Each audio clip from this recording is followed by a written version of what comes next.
It is a serious mistake to call this country India. You know why? This country was actually named Bharat by Dr. Ambedkar.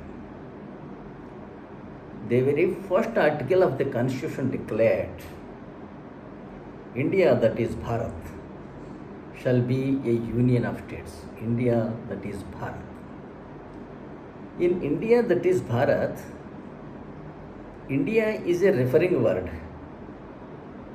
or a describing word, while Bharat is the name proper of this country. If the constitutional framers wanted to call this country India, they would have not used the word Bharat at all.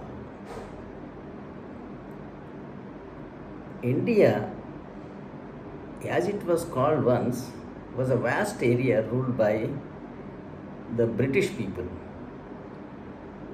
which was also referred to as the British India, out of which several countries have emanated after acquiring independence. All of them adopted their own cherished names, which indicated their own culture, identity, ideology, and its lore of yore. It is misfortune of this country that it is called still India, despite the constitution named it Bharat. You can say one country has adopted the name of Pakistan, the other Bangladesh. Like that, there are so many countries like Malaysia, Singapore, etc., which were once ruled by the British. But what is the fate of this country to be yet called India? Once you say India, that is Bharat, you need not utter the word India again and again. You should always call this country only as a Bharat. The word Bharat denotes a lot to its denizens regarding their past glory, culture, knowledge, traditions, and history. It is evocative of lot of lore of yore, of which each Bharatiya would be proud. It reminisces every citizen the names of several kings and their ruling, saints and their preachings, monuments and their glories, scientists and their knowledge, and reformers and their sacrifices. It is believed that India got this name Bharat as this land was once ruled by a king called Bharat. The land which extended among four oceans of Jambudvip, that Bharat was supposed to be the ancestor of Kauravas and Pandavas who ruled about 5,000 years ago. We know that the war of Kurukshetra took place about 5,300 years ago. Their ancestor, namely Bharat, must have existed much prior to that. We have not gained back through so-called independence of 1947 what we have lost for centuries and for which we fought for 100 years and sacrificed several lakhs of lives in the process, namely the national pride. Independence does not mean a few rations, pensions and reservations, or physical facilities which the birds in poultry sheds get more in the form of food and shelter, medicines and transportation. Physical facilities are different from mental or the ancestral pride which human beings crave. No conscious effort was made to establish the Bharatiya national identity or Bharatiyatha. After gaining independence, the centuries old Bharatiya culture and knowledge, which was oppressed for thousands of years has been dealt with a death blow instead of nurturing it with care and compassion. Native leaders of this country destroyed more of national fabric during the last 75 years than foreigners did in the last several centuries. If nationalism does not flourish in the country is bound to lose its nationhood, and become just a landed part of another country in due course of time. If a culture is lost, the person nurturing it would become individuals living for food, cloth, and shelter like birds in poultry sheds. Devoid of any history or pride, tradition, culture, language, knowledge, or pride or values of their own.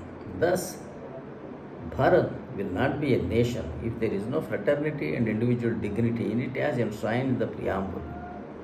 The feeling of Bharatiyata, which continues to influence its native population for long, whether they live in this country or abroad, whichever faith they follow. People who migrated to other countries from Bharat for employment or whatever reasons are not subject to Bharatiya sovereignty. Yet they observe Bharatiya festivals, teach their children their mother language, train them in Bharatiya art forms, clad their children in traditional attire on festivals, and feel gratified. The traces of Bharatiyata lie in this trait of Bharatiya people wherever they live. In case of a country, the geographic area is its body, sovereignty is its life, and the feeling of nationality or Bharatiyata in this case is its soul. Bharatiyata is the rich and varied cultural heritage evolved over times immemorial. We should adhere to it with veneration as long as it does not obstruct civil life in accordance with law of the land, which is evolutionary. Bharatiyata does not relate to any religion exclusively. It encompasses all walks of life of people lived and living in this country. As long as this feeling of Bharatiyata is alive in the hearts of people, freedom would be regained as many times it may be lost to others.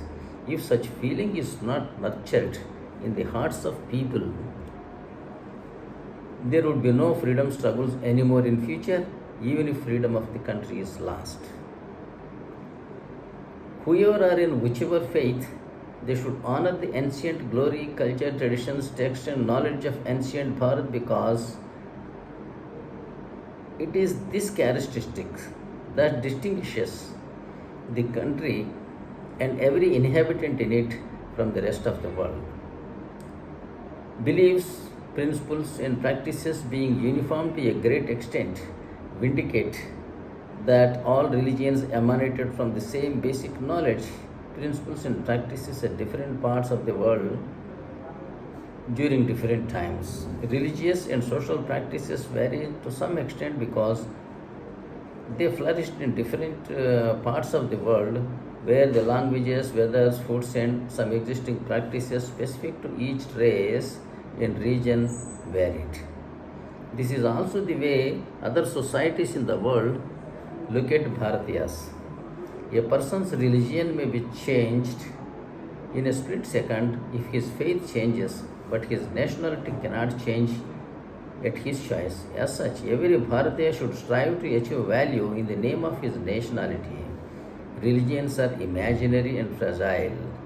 People of all religions born, live, and die the same way, whatever life ties they follow. Even if Bharatiya rulers lose sovereignty, people should not lose the character of being Bharatiya, which denotes their ancestral and historical right. It is beyond politics and runs through the blood of people through generations. It distinguishes us from the rest of the world.